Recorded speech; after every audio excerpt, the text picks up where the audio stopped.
Hai semua, Pao Pejen in here dan seperti moto kita akan membahas informasi seperti burung merpati. Pembahasan kali ini adalah tentang tangan robot. Hah? Tangan robot? Ya, tangan robot. Pembahasan kali ini bisa dibilang adalah tentang bioteknologi, di mana teknologi yang berguna untuk bagian biologi atau biologis, atau tentang bagian makhluk-makhluk hidup. Mari kita mulai.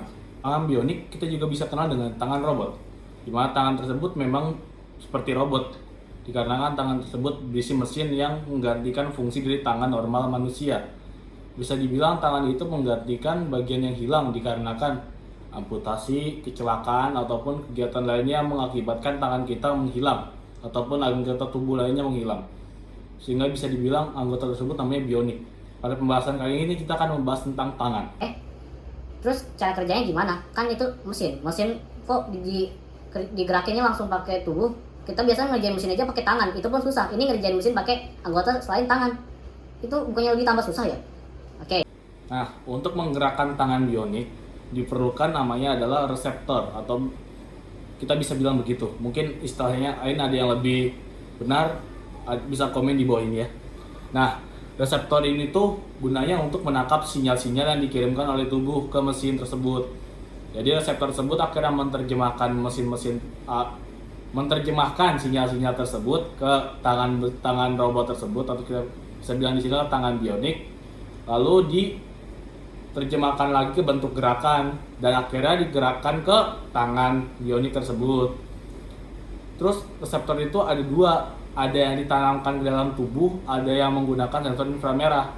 Nah, yang ditanamkan ke dalam tubuh itu dia tuh menyambung langsung saraf manusia dengan tangan bionik, sehingga gerakannya mungkin lebih terkoordinasi.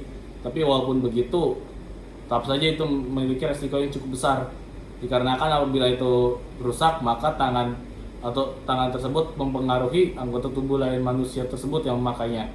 Ada juga yang ditaruh di luar tubuh manusia.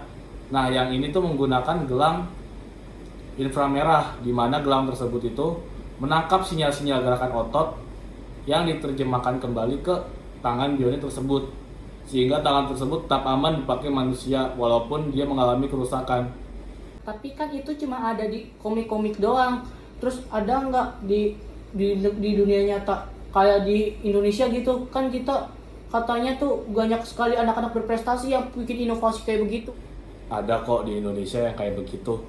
Contohnya adalah mahasiswa dari Swiss German University.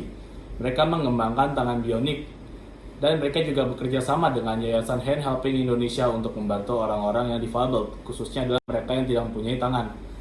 Lalu mereka juga berusaha sebisa mungkin membuat orang tersebut nyaman dengan tangan bionik mereka. Walaupun demikian, banyak saja yang mereka harus hadapi, mulai dari kendala teknis maupun proyek tersebut mengatakan bahwa proyek ini masih memiliki banyak sekali kekurangan dan perlu pengembangan.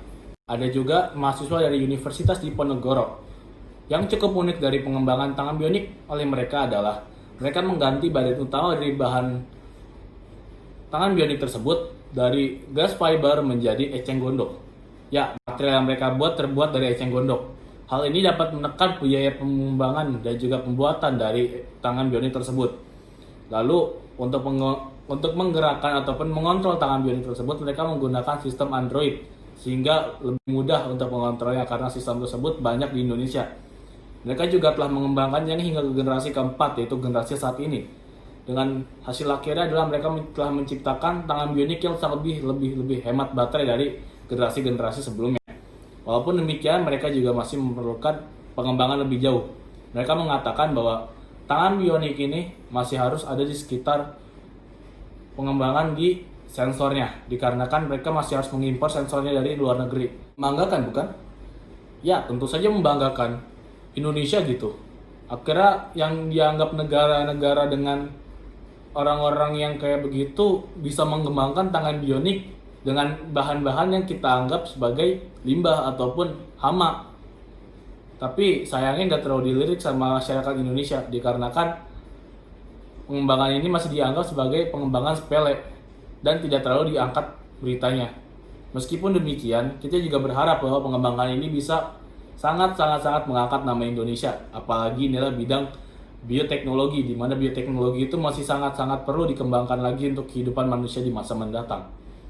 Agar kehidupan kita lebih baik dan juga orang-orang yang telah mengalami kehilangan anggota tubuhnya bisa beraktivitas seperti pada umumnya, dikarenakan mereka telah memiliki bagian tubuh pengganti untuk menggantikan bagian tubuh mereka yang hilang dikarenakan suatu insiden, dan juga bisa beraktivitas normal seperti umumnya. Ya, segitu aja yang saya sampaikan. Kurang lebih mohon maaf. Jangan lupa like, comment, and subscribe serta nyalakan notifikasi. Kenapa saya minta nyalakan notifikasi? Agar kalian tidak perlu bertanya lagi kapan saya akan update. Sekian dan thank you.